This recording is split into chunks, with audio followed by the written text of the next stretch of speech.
Salut, j'espère que vous allez bien.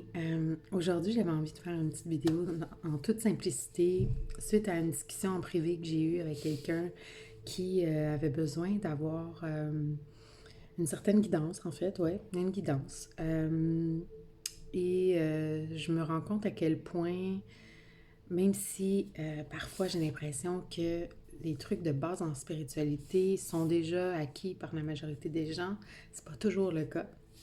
En fait, souvent c'est acquis au niveau de la connaissance, mais les gens ne le mettent pas en pratique. Puis après, ils se demandent pourquoi est-ce qu'ils ont l'impression de tourner en rond, pourquoi est-ce qu'ils se sentent vides, pourquoi ils sont malheureux parce qu'ils n'arrivent pas à atteindre leurs objectifs. Mais souvent, c'est seulement parce qu'il y a quelques points euh, qui, fait, qui changent en fait votre vibration. Puis la meilleure façon d'augmenter votre vibration intérieure, d'augmenter votre fréquence, ok, c'est de changer de fréquence en fait et d'être à la bonne fréquence pour atteindre vos objectifs. Je pense que ça passe par des moments de paix dans la journée, des moments de gratitude.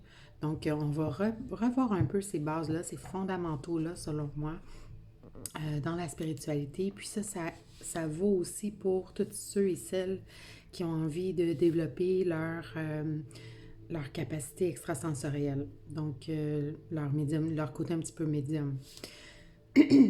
Donc, 3 trucs pour apporter plus de paix dans votre quotidien pendant le confinement et après. Parce que je pense que le confinement peut devenir le moment idéal pour instaurer ce type de pratique-là. Donc, première des choses, le point numéro 1, la pratique sacrée. J'ai fait exprès d'utiliser le mot pratique parce que je sais que le mot routine fait peur à beaucoup de gens. Mais le but de faire une pratique sacrée à chaque jour, comme vous le faites déjà avec votre douche quotidienne, comme vous le faites déjà avec vos repas quotidiens, c'est la même chose avec cette pratique-là. Autant on va nourrir notre corps physique, autant on va le nettoyer, autant je pense qu'il est vraiment préférable de faire la même chose avec notre esprit puis avec notre énergie. Donc, c'est pour ça qu'une pratique sacrée est hyper importante. Et là, je vais vous partager la mienne et je vous invite à trouver vos propres pratiques qui vous élèvent en énergie. Quand je dis élève en énergie, c'est dans les sensations du corps qu'on le ressent. Donc, vous allez le sentir là, assez facilement. Là. Si vous entendez, je vous donne un exemple, si vous entendez une mauvaise nouvelle, tout de suite les épaules vont s'affaisser puis vous allez être down, comme on dit ici au Québec. Vous allez vous sentir déprimé. Ça, c'est des vibrations qui sont basses. Aussitôt qu'il y a une bonne nouvelle, les vibrations montent, on a les épaules qui montent, on est vraiment plus ouvert au niveau du corps. Donc, c'est ça, avoir des vibrations élevées et des vibrations basses. C'est aussi simple que ça. Ça se manifeste en fait dans le corps de façon aussi simple. Et donc, pratique sacrée pour moi, il y a la méditation, pour moi qui est un moment de silence. Donc, ça peut être juste un moment de silence. Pas besoin d'être 30, 40 minutes, 50 minutes, 1 heure par jour. Personnellement, maintenant, je médite au moins 30 minutes par jour. Mais ça, c'est très personnel à moi. Chaque humain est différent. Il y a des gens qui vont avoir besoin de moins, d'autres de plus. Donc, allez-y avec vos ressentis. Comment est-ce que vous vous sentez à l'aise avec ça? Donc, pour moi, c'est méditation. Ensuite, je fais des gratitudes et parfois même, j'aime pas trop le mot prière, vu mon passé plutôt religieux, mais ça ressemble quand même à des prières. En fait, je devrais dire des affirmations, voilà. Donc, je fais des gratitudes, des affirmations qui vont continuer de me garder dans la même fréquence vibratoire. Une fréquence, pour moi, c'est vraiment comme un- un- une radio. Hein, une radio qu'on va changer de poste, en fait. Donc, il y a des postes plus bas où est-ce qu'on va se sentir déprimé, il y a des postes plus hauts où est-ce qu'on va se sentir vraiment dans une haute vibration. Donc, ça me garde dans la même fréquence, la même longueur d'onde aussi, qu'on peut dire. Euh, parce que c'est vraiment une question de longueur pour moi. Donc, méditation, gratitude, ça peut être des prières à la place de la gratitude, ça peut être des bénédictions à la place de la gratitude. Pour moi, la gratitude, c'est la reconnaissance, c'est d'être reconnaissant de ce qu'on a là maintenant.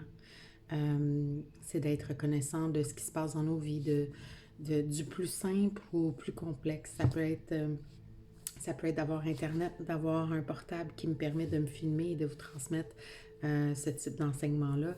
Ça peut être plein de choses. Ça peut être de respirer, d'être en vie, d'être en santé. Ça peut être d'avoir la chance et l'opportunité de voir ses enfants et ses petits-enfants grandir.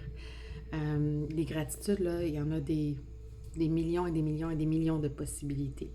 Donc, même quand ça va mal, une des choses pour monter notre fréquence, c'est justement d'essayer de focaliser, de changer sa perspective en fait. Donc, de focaliser son attention sur ce qui va bien maintenant. Parce que lorsqu'on focalise notre attention là-dessus, ce n'est pas de faire du déni de ce qui ne va pas bien. Au contraire, c'est simplement de faire le choix de mettre notre loupe ou nos jumelles sur ce qui va bien pour nous aider à atteindre des objectifs, pour nous aider à... Puis un objectif, ça peut être juste de rester en vie. Donc voilà, pour moi, la gratitude, c'est une des pratiques là, avec la méditation qui est tellement sacrée que même quand j'ai pas le temps, je fais au moins ces deux choses-là. Au moins. Puis quand j'ai pas le temps, c'est souvent parce que j'ai choisi de ne pas avoir le temps et de mettre autre chose en priorité. Ensuite, moi, j'aime beaucoup, mon petit côté médium aime beaucoup tirer des cartes. Donc, je me tire des cartes de tarot à chaque matin. Quelque chose de bien simple. Puis souvent, c'est vraiment en lien avec ce que je sais déjà parce que pour moi, les cartes et même le pendule, j'ai un très beau pendule. Je ne l'ai pas ici finalement. Mais le pendule aussi, c'est juste un outil, en fait, un allongement de mon grand soi. Donc, pour moi, c'est vraiment un outil. Donc, c'est souvent en lien avec ce que je sais déjà au fond de mon cœur. Mais j'aime bien l'outil quand même. J'aime beaucoup, je suis une ancienne graphiste, donc j'aime beaucoup les cartes, le design, les illustrations, la magie, entre guillemets, qui fait que je vois qu'est-ce qu'il y a dans mon cœur à travers une carte que je tire dans le monde matériel. Donc ça, c'est quelque chose que j'aime beaucoup.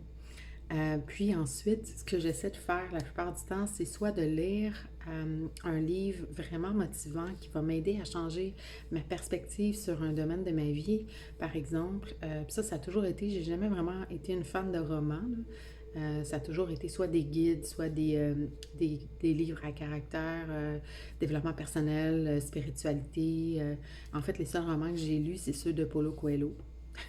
J'en ai lu quelques-uns.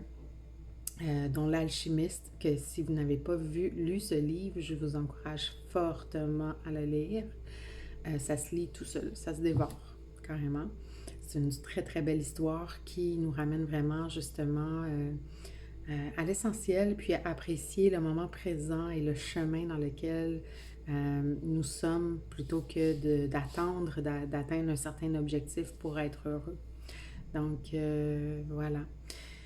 Et ça m'a beaucoup aussi, là, je déroge un peu, mais ça m'a beaucoup aussi réconfortée avec ma légende personnelle, avec mon chemin à moi. Puis ça a vraiment changé ma vie. J'en parlerai dans une autre vidéo parce que je pense que j'aurais beaucoup de choses à dire là-dessus.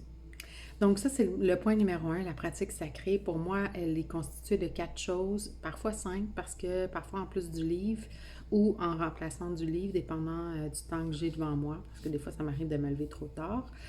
Je vais écouter une vidéo motivante d'environ 15-20 minutes, 30 minutes peut-être, motivante soit pour mon entreprise, soit pour mon développement personnel. Bien, souvent, les deux vont ensemble en fait, donc j'aime bien écouter ce type de vidéo-là le matin, puis ça me booste, ça me motive vraiment à me mettre en action.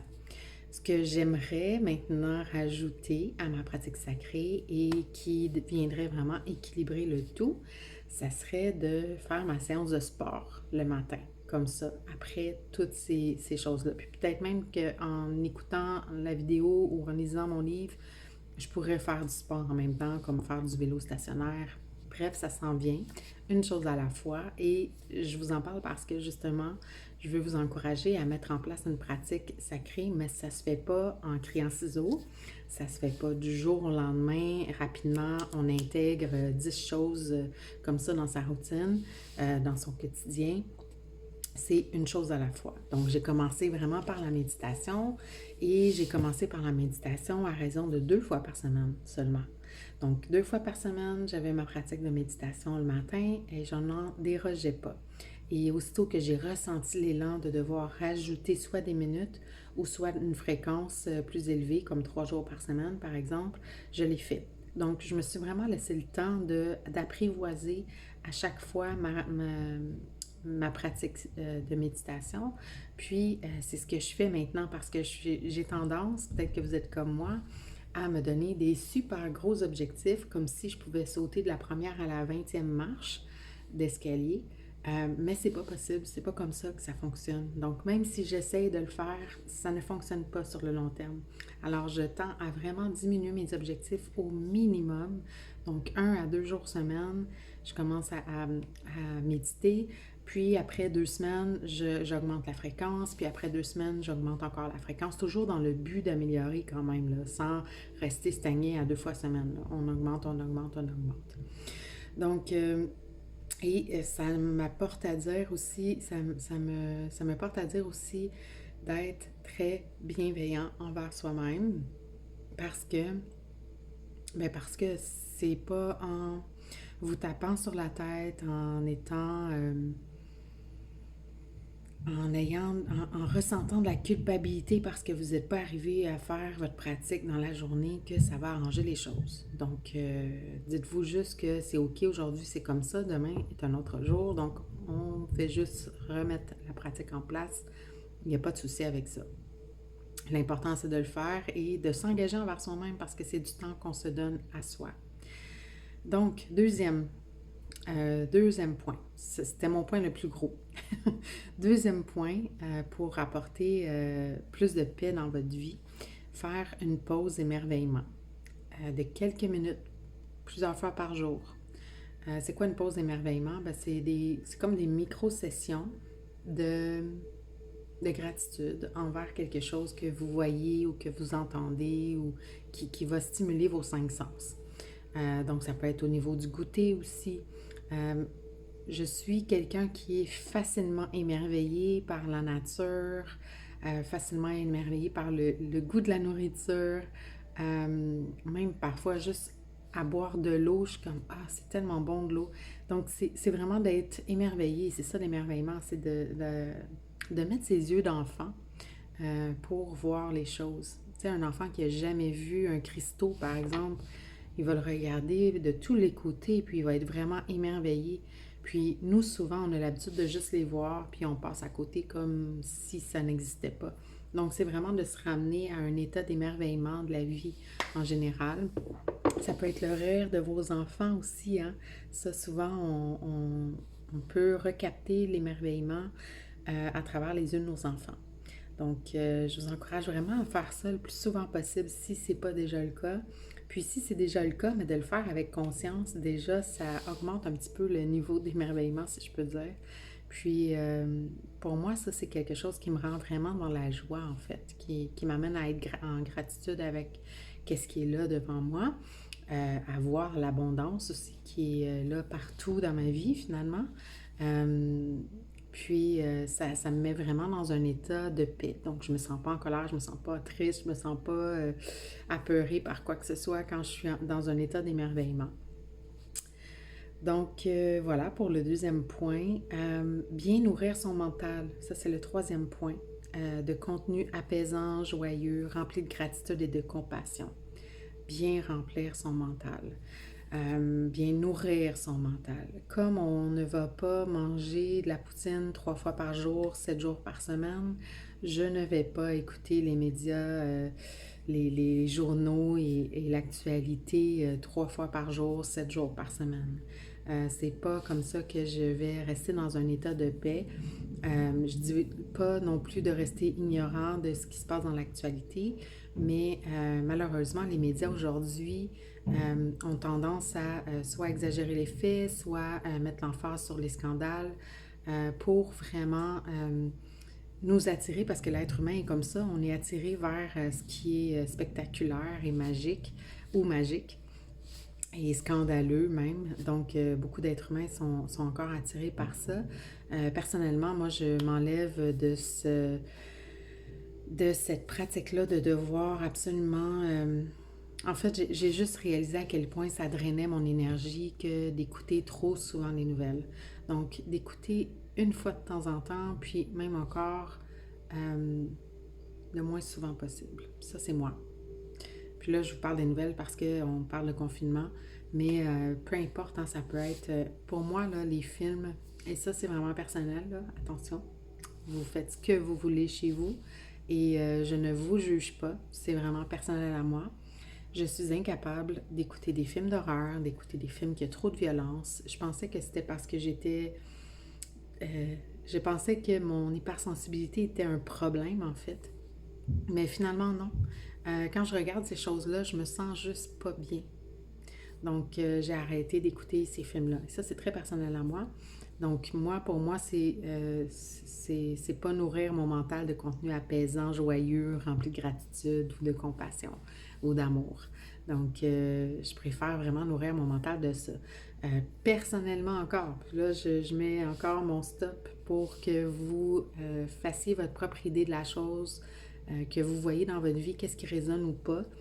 Euh, c'est que je n'écoute pas non plus d'émissions qui me rendent triste. J'écoute pas des émissions qui... Je trouve que la vie apporte déjà son lot d'émotions. Je vois pas pourquoi est-ce que j'irais cultiver encore ces émotions-là semaine après semaine en écoutant une émotion qui me rend toujours triste finalement, tu sais. Que ça soit comment on appelle, un téléroman ou ces choses-là, j'écoute pas ça. Ça, c'est vraiment personnel à moi, encore une fois. Parce que j'ai réalisé à quel point, dans mon corps, ça me faisait pas me sentir bien, ça me faisait pas sentir joyeuse. Je pense qu'on est ici sur la Terre pour apprendre justement la joie, la gratitude, la paix, pour retrouver ça, en fait, en nous, qui est déjà là, hein? Qui est déjà là dès la naissance, en fait. C'est juste qu'on l'a oublié avec tout l'apprentissage et comment on a été élevé et tout. Mais c'est déjà à l'intérieur de nous et c'est encore là. C'est pas parti, c'est pas disparu. C'est caché en dessous de tout plein de voiles, tout plein de peur, tout plein de tristesse. Donc, c'est vraiment juste caché à l'intérieur de nous et de bien nourrir son mental, ben justement, ça nous garde dans une paix, dans une belle énergie aussi. Là, je vous parle vraiment des points chez moi, mais ce que je vous invite à faire, c'est vraiment de vous-même vous observer, observer les sensations de votre corps quand vous écoutez des films, quand vous lisez des choses, quand vous écoutez parler des gens aussi. Ça peut être les gens autour de vous qui sont peut-être pas du tout euh, élevants. J'ai le mot élevant, mais c'est pas ça que je cherche qui peut-être que vous avez des vampires d'énergie autour de vous, en fait, qui vous drainent l'énergie, qui vous fatiguent. C'est quand vous parlez à quelqu'un puis qu'après vous vous sentez tellement fatigué parce qu'elle vous a drainé d'énergie. Euh, donc, ça aussi, ça peut être transformateur de changer un petit peu son entourage sans bannir les gens de sa vie nécessairement, juste de se tourner vers d'autres gens et de passer le plus de son temps avec des gens qui vont nous mettre dans une belle énergie, qui vont être dans l'amour, dans la paix, dans la gratitude. Donc voilà, ça c'est un autre truc pour apporter plus de paix à ton quotidien. Puis un petit truc, un petit bonus au niveau des trucs. Euh, en fait, un bonus, mais un défi en même temps.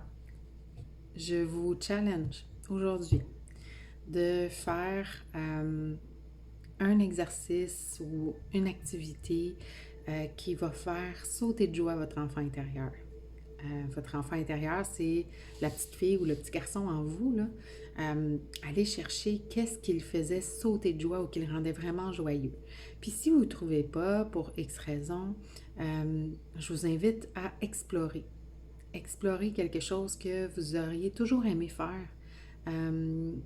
Que peu importe c'est quoi, ça peut être un cours de musique, ça peut être de l'art, ça peut être d'aller courir pour la première fois, n'importe quoi qui va vous faire sentir joyeux. Donc, je vous invite vraiment à ça aujourd'hui. C'est votre petit devoir, un défi en fait. Donc, c'est votre défi pour la journée, pour vous remettre dans un sentiment vraiment de joie, là, où est-ce que, un sentiment d'euphorie, en fait, c'est le mot qui me vient.